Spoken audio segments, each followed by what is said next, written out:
just got out of the pool. There was something I want to tell you about. And my intro, it said Peggy Annette, and then it said, "What's your job?" I went off on a tangent. I'm coming back to say what I want to say.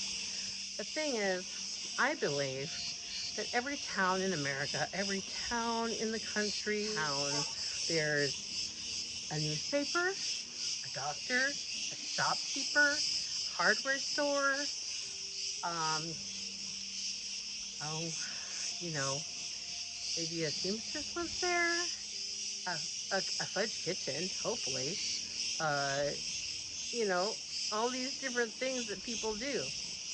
And the towns grew.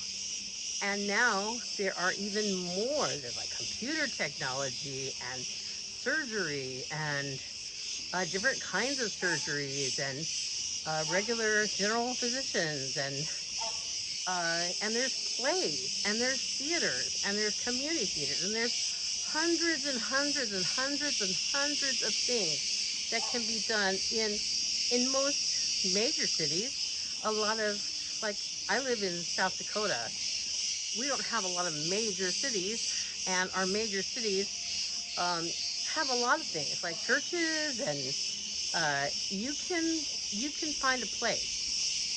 When I say, what is your job, is I believe also that we have this divine powdered sugar being, not really, okay, divine something, uh, inspiration being rained down on people throughout the world, that they find something they're interested in and are good at, and they magnify that, and they become this person so good at what they do, and then they enjoy it, and then they find a hobby. Like, I love working backstage at a community theater. I love being on stage at a community theater, but not very good. I couldn't do it now.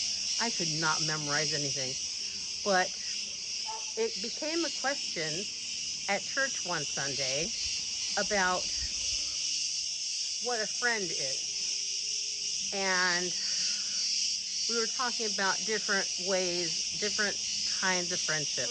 You know, someone to come to the door with a welcome basket and say, "We're the welcome wagon. Here's some cookies and bread and coupons, and here's a good hairstylist. Here's a good this or that or whatever." That's something from the 1950s and early 60s.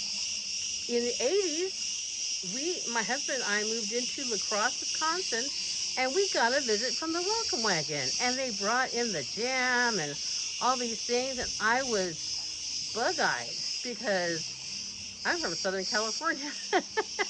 Grew up there and moved when I was 18, and I had never seen it. I knew it happened. I'd never seen it before. And so it was so exciting. You don't wait for people to come to you and ask you all about your life and say, "So what are you good at? What do you want?" No one's going to come and interview you to find out where you fit in the community. I think there are psychologists that will do that and help guide you. But what you can do is, if you do go to a church, get to know two or three people there. Find a couple that you like and say, "Hey, do you guys want to come over and watch a movie with me? I've only got some chips and dip, but we've got M&Ms, and this is a great movie. You want to watch?" And who cares if you have boxes all over the place from your moves? My husband and I, like I said, have moved 19 times, and we know what it looks like when someone's in the process of moving in and moving out, and it doesn't matter. I mean, we used our boxes for years as putting a towel over it, kind of like I've got over this barrel. I just ate an orange. To make furniture. It was like ours. We had stacked boxes and put a towel over the top of it, and that called that a dresser or a bookcase, next to our bed. And so you're not going to be all together. It's not going to be all together. It's not going to be perfect. It never will be. It will never be perfect. If you wait for a time that everything's going to be up off the floor, the kids are going to be all behaved, everyone's going to be there on time, you're going to wait and wait and wait. And so what you do is you and usually it's best if you wait until the day of. And I mean, like, if it's a Saturday or a Sunday, or you know that they're not busy on a Thursday or something like that, and I'm not sure, your significant other, your spouse, your whoever, maybe you've moved there with a job and your spouse does not have one, and they don't have, a support system. Go out, meet with a coworker, invite them over. Hey, we're gonna have some ice cream. Let's have an ice cream sundae bar, or just we've got a pool. I mean, like we've got a pool here, but it's not ours. We're just using it. Um, Come on over. We'll have like I don't even know what you call it, antipasto. We'll have some meat and cheese and breads and things like that, like a charcuterie board or something, and it would be great. Your kids would love it. If you've got kids, don't leave the kids out.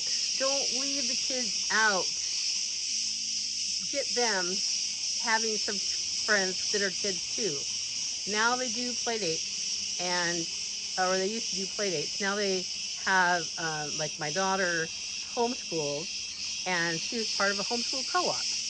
And then part of her being in the homeschool co-op, she gets to teach online once a week a thing on poetry. And I think it is absolutely amazing what she gets to do. So, anyway, inspiration sprinkles down on everybody. Everybody. Talents, abilities. You may have one talent that you even know you have, or you don't even know you have it. Met a lady who is phenomenal at creating. She makes these molds of hearts, and they look like rocks. And then she paints them, and she does a I want to say a mandala stone look thing, but it's like she dips in paint, and she dips in paint, and she dips in paint. All these, maybe she does all these red dots. She didn't know she could do any of this, okay? She just tried it once. And then after those are dry, she goes and dips in like that, like a smaller pink, and a smaller pink, and a smaller pink, and a smaller pink, and a smaller pink. And then she'll do yellow, white, whatever, and she'll have all these different color of combinations in there. And it's phenomenally gorgeous. She never even knew she had the talent to do that. And the way you find out if you have a talent to do something is to do it, to try it. I'm a big proponent on talents because I know that everybody has at least one. At least one. And I was so happy for her that she found out that she had that talent. So anyway, that inspiration, whenever it comes, it'll come down and rain on the community. Different inspiration.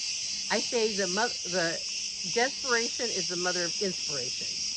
When you really need something really, really bad, you can come up with a way to figure it out. Once, and this is dumb, once I went to Hobby Lobby and I bought a little funnel. It was supposed to be for sand, okay? Because I was going to be at the beach. I wanted to fill some little vials of sand for some friends, because I was in Florida. I thought, okay, I can bring them back some sand. And turned out, and the sand that we had was from the Emerald Coast, Santa Rosa Beach, Florida, where the sand is as soft as flour that you bake with. I couldn't get that flour to go through that little funnel for anything, and it just sands right on it. So instead, I took a small sandwich bag, filled it with sand, and clipped off the bottom and put it in the bottle, and boom, boom, boom, the sand went in.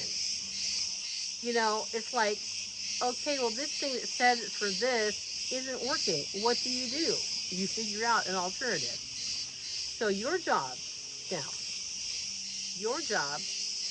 is to be the friend. Your job is simply to be the friend, and you're to interview people. You go and you meet people, and you're not the subject. okay? You're not going to be the subject of the conversation. They're going to be it. You're going to talk to them and say, so hi, I'm new here, but how long have you lived here? Oh, wow, okay, so you must know a lot of places. What are some things you like to do? And I love your hair. Where did you get it cut? I did that when I was looking for someone to do my hair. It probably was the mess I just got out of the pool. So anyway, I went to a lady at Costco. I was behind her in the store, and I said, "Hi, excuse me, but I just love your hair. Can you tell me where you got it cut?" And she says, "Oh, I do it myself. I have my own salon." I said, "Really, really?" I said, "Can you give me that name? And I would love to have my hair like that." Turned out she lived less than a block from me on the same street. And she's been cutting my hair for close to 11 years now. And it's not magic. It's really not. It's not magic. It's just you look at somebody and you say, "Oh, he's got on Argyle socks. I wonder if he's from Ireland." Or, "Hey, I love her new glasses. Those are awesome." You find things about another person that you find great. Usually the best. You find the best things about that person. It's pretty easy to point out when has had their hair just styled. Like I've been a cashier at World Market for close to 10 years. I did stop in 24 to do our driving and um, living on the road. But it's almost, well, it's not impossible not to catch it, but you see someone and their hair is so absolutely perfect.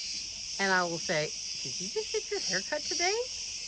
"Why, yes, I did. How did you know? It just looks just very, very pretty today. I didn't know, but very nice." And it's not, I'm not complimenting to flatter anybody. I don't flatter people.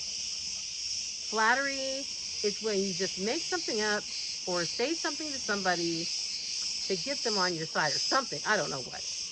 Anyway, that's a whole nother thing. So your job is to be the friend. Your job is to make friends. You make the friends, they're your friends, they'll come over, you'll go girls' nights out of the movies, get 3 or 4 of them together, go to an ice cream place, I see ice cream a lot, or a yogurt parlor, or make a potato bar, have a campfire, which I will teach you how to build campfires. I'm going upstairs and rest. You guys have a great night. Talk to you later. Bye.